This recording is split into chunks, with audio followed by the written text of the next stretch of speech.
At my graduation party, my mother-in-law whispered something in my husband's ear and I saw the shift in his eyes. Before I could react, the guests started laughing at me, crashing to the floor. Stunned, I lay there as he turned to walk away, until a slow clap echoed through the room. He froze, his face drained of color. I 28F. Never thought my graduation party would become the night that changed everything.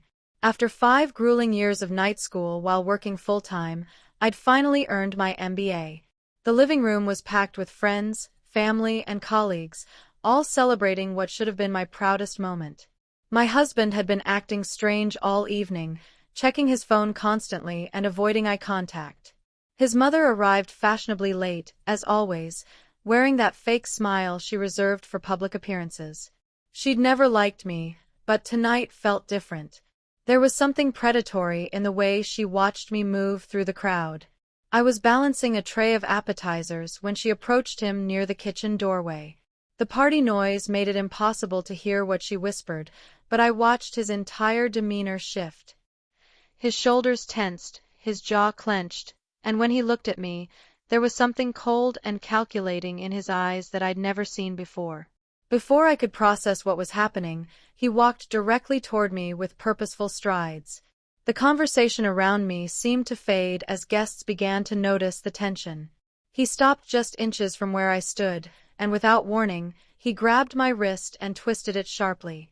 The tray crashed to the floor as I lost my balance, sending glass and food scattering across the hardwood. The sound was deafening in the suddenly quiet room. I hit the ground hard, my dress tearing on the broken glass, sharp pain shooting through my palms as I tried to break my fall. The silence lasted maybe 3 seconds before the laughter started. Not the shocked gasps I expected, but actual laughter. My mother-in-law's voice rose above the rest, commenting loudly about how clumsy some people could be. Other guests joined in, making jokes about too much champagne and graduation nerves. I lay there stunned, blood seeping from small cuts on my hands, trying to understand how my celebration had turned into public humiliation. My husband stood over me, not offering to help, just staring down with that same cold expression. He turned to walk away, probably to join the crowd that was now treating my fall like entertainment.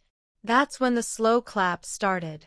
It began from somewhere near the back of the room, deliberate and measured. The laughter died immediately as everyone turned to see who was making the sound. My husband froze mid-step, and I watched all color drain from his face. My older brother stepped forward, still clapping slowly, his expression deadly serious. He'd been recording everything on his phone, and now he held it up for everyone to see. The room fell completely silent as he announced that he'd captured the entire incident, including the deliberate way my husband had grabbed and twisted my wrist. But that wasn't all.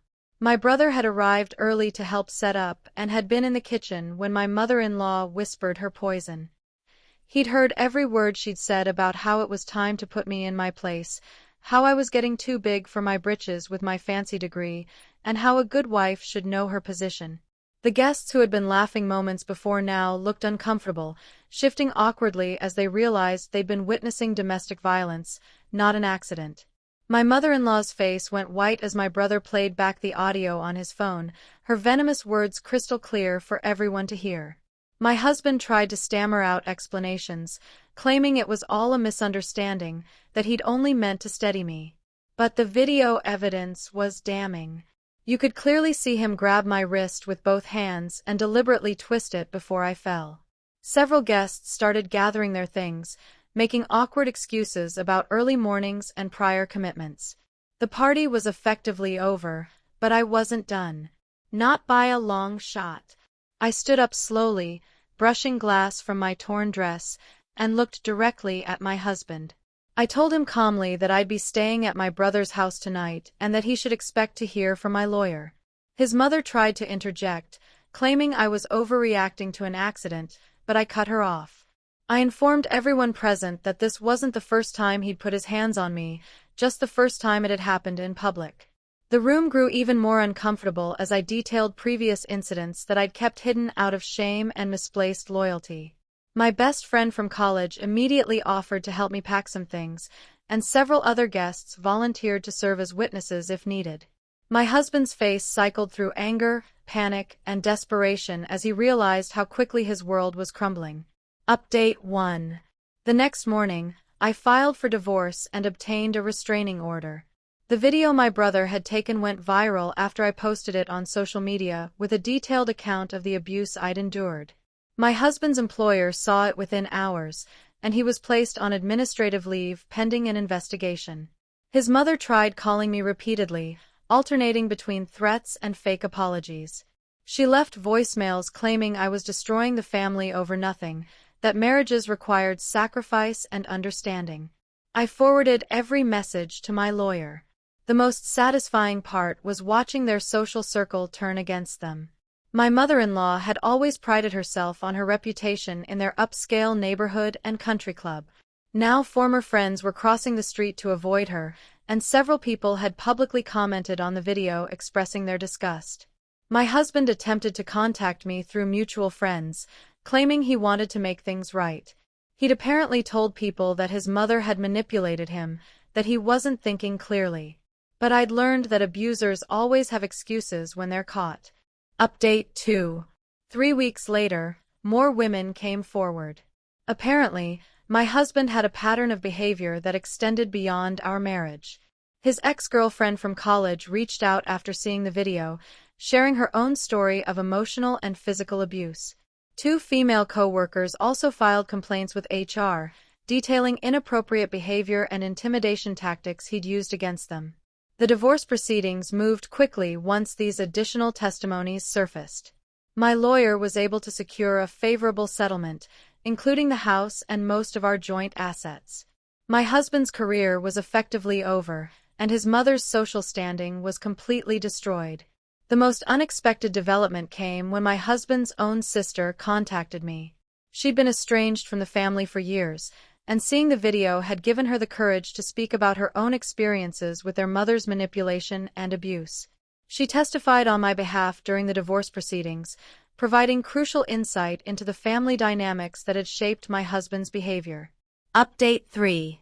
6 months after that horrible graduation party, I was finally free. The divorce was finalized, the restraining order remained in place, and I'd started therapy to work through the trauma of years of psychological manipulation. My former mother-in-law made one last desperate attempt to contact me, showing up at my new apartment building. Security cameras captured her screaming threats in the lobby before police escorted her away. The incident violated the restraining order, resulting in her arrest and a night in jail. My ex-husband had moved back in with his mother after losing his job and most of his assets. According to mutual acquaintances, they were both struggling financially and socially. The country club had revoked their membership, and several former friends had publicly distanced themselves from the family. The irony wasn't lost on me that my graduation party, meant to celebrate my achievement and independence, had become the catalyst for gaining real freedom from an abusive situation I'd been trapped in for years. I'd started a new job at a company that valued my MBA and treated me with respect. My confidence, which had been systematically eroded during my marriage, was slowly returning. The scars on my hands from that night had healed, but they served as a reminder of how quickly everything could change when you finally stood up for yourself. My brother still had the video saved in multiple locations, just in case. But I didn't think I'd need it anymore. My ex-husband and his mother had lost everything that mattered to them: their reputation, their social standing, and their ability to control and manipulate others.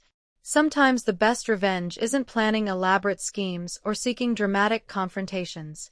Sometimes it's simply refusing to be silent anymore, letting the truth speak for itself, and watching as people's own actions destroy the lives they'd built on lies and cruelty.